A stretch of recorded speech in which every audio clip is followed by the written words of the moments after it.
What's up, sneak peekers? Last week I was lucky enough to catch a screening of Rush, directed by Ron Howard and written by Peter Morgan. Rush is a recreation of the merciless 1970s rivalry between Formula One's James Hunt and Niki Lauda.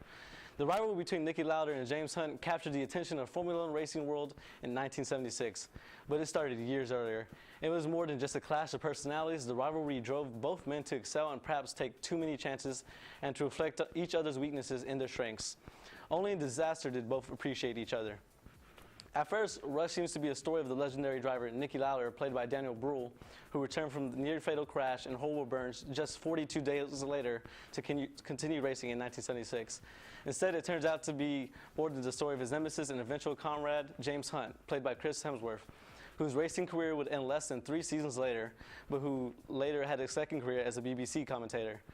Ron Howard, who is used to telling stories of daring young men and their magnificent machines in films like Apollo 13, gives us plenty of action but more of a focus on the contrast between the two competitors at the peak of their rivalry. Lauda and Hunt approach life and racing in very different ways, but the film tends to focus much more on Hunt's lifestyle. In the beginning, Hunt's wild living allows him to view him as a playboy early on, but as he struggles in his personal life, it begins to look more of a dissolution and despair. Lauda's personal life gets a little less attention, perhaps because Lauda is a little more disciplined and not easily distracted. While Rush ends up delivering a harsher judgment on Hunt, it at least challenges both men's approach to life. As Lauda seemed to reject happiness as a curse while Hunt seemed to focus on nothing else. In a scene near the end, Hunt tries to get Lauda to embrace the fun of racing by exclaiming, "We're like knights." They certainly jousted through their parallel careers, but it's the discipline of Lauda that allows him not only to return just 6 weeks later after nearly dying in the crash, but also to win 2 more world championships, his final crown coming 5 years after Hunt last competed in the race. Still, the two brought out the best and sometimes the worst in each other, and both men realized it by the end of the film.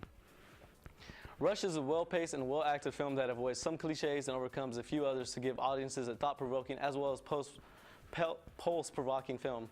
Howard uses plenty of visual tricks in the action sequences to give us a sense of adrenaline rush as well as the confusion and danger, but plays the rest of the sequences more straightforwardly rather than use a shaky cam throughout the film.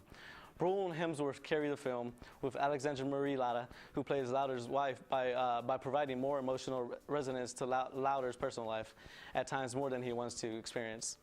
Rush may not win any awards, but it's definitely a film worth paying for. I give it 4 out of 5 stars. Back to you guys.